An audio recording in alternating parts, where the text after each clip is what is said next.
Bonsoir à chacune et à chacun.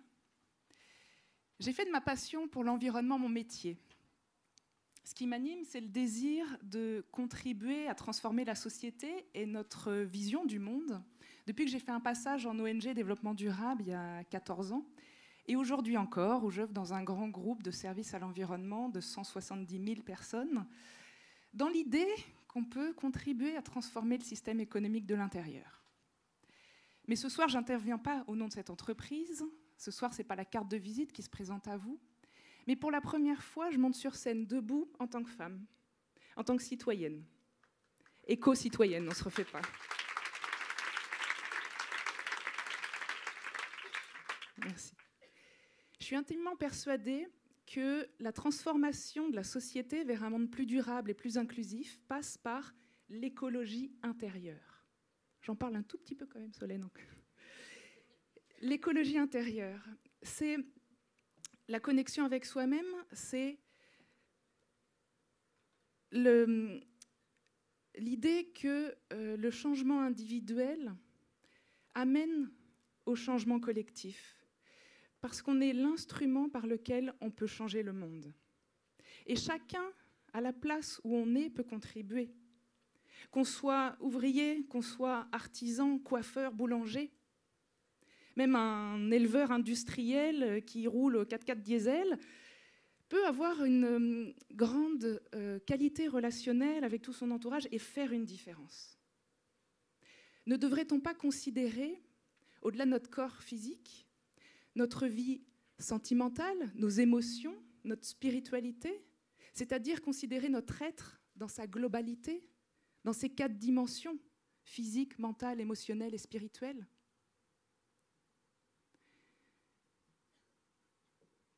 Pour moi, l'écologie intérieure, c'est comme une hygiène de vie, de la même manière qu'on se lave les dents tous les jours. C'est l'éthique, l'intégrité. Tiens, j'ai une question pour vous.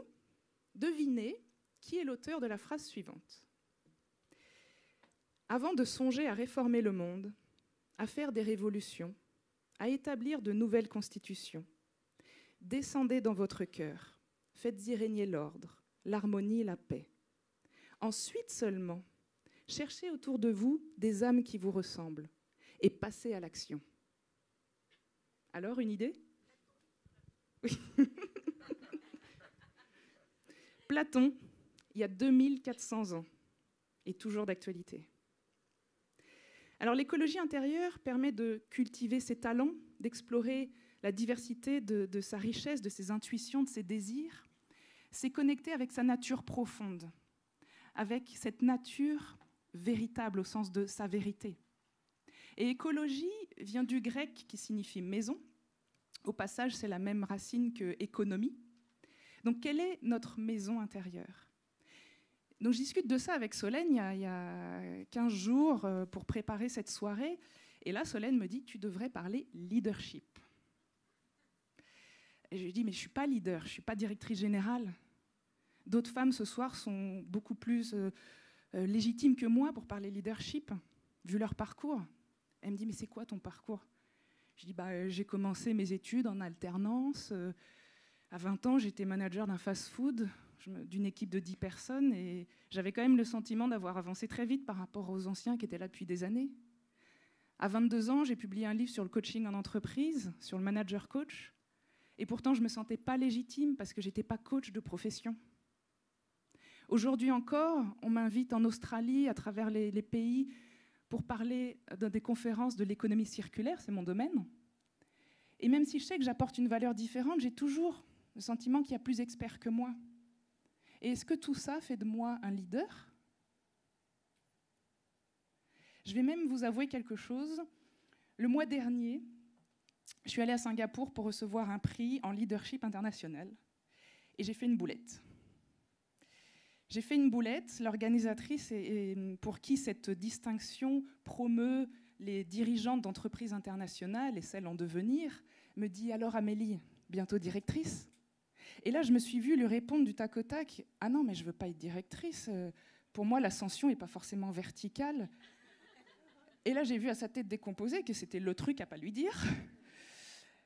Et puis, ça m'a turlupiné la nuit, j'ai réfléchi, puis je me suis demandé, mais au fond, est-ce que le leadership, c'est forcément devenir directrice, c'est forcément être PDG? Évidemment, on a plus de pouvoir pour agir.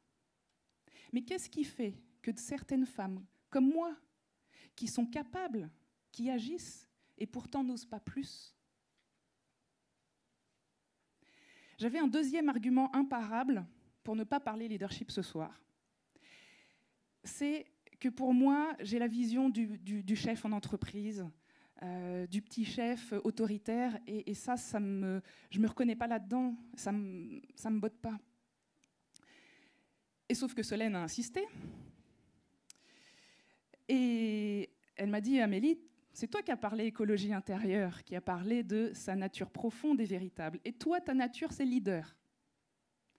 Alors, on me l'a déjà dit, je me souviens même, j'ai un ami qui m'avait fait cette remarque, qui m'avait marqué, il est chef cuistot, et il m'avait dit « Toi, t'es chef dans l'âme ». Et je l'avais pris comme une insulte. Parce que pour moi, c'était le chef autoritaire qui est en haut de la pyramide. Pour moi, la notion de chef, quand on me dit chef et leader, c'est voilà, le chef en haut de la pyramide, le chef égo. Mais en fait, si j'oublie ça, et que je regarde le leader éco, qui est en connexion avec son environnement, avec son écosystème, qui décloisonne, qui coopère. Là, oui, là, ça me parle. Et d'ailleurs, je préfère le mot, à leadership, je préfère le mot empowerment. Ça veut dire prendre son plein pouvoir. C'est dynamiser, c'est être en responsabilité.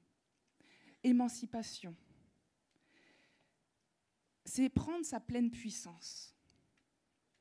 Et au fond, est-ce que notre peur de vouloir toujours être à la hauteur ne cache pas une peur plus profonde, celle de notre propre puissance? Et oui, je n'ai pas fait une école prestigieuse. Qui suis-je pour être brillante? Mais qui suis-je pour ne pas l'être?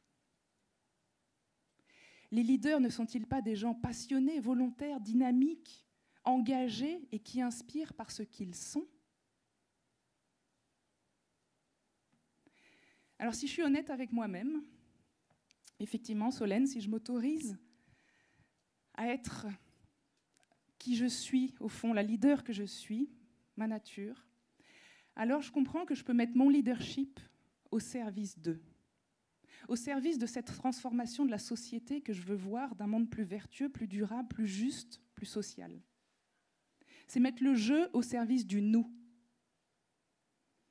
Pour changer le monde, il faut changer soi-même. Pour moi, l'écologie intérieure, c'est prendre soin de son intérieur pour mieux se tourner vers l'extérieur. Et maintenant, là, je comprends avec cette soirée, en parlant avec vous, que le changement du monde passera par chacun, si on prend sa place. Quelle est votre place? Pourquoi êtes-vous là? Quelle est votre mission? Qu'est-ce qui vous fait vibrer? Qu'est-ce qui vous met en joie? Alors merci à cette soirée, parce que j'ai ma réponse. Je suis leader au service d'eux. Pour moi, le leadership, c'est incarner l'utopie. Merci.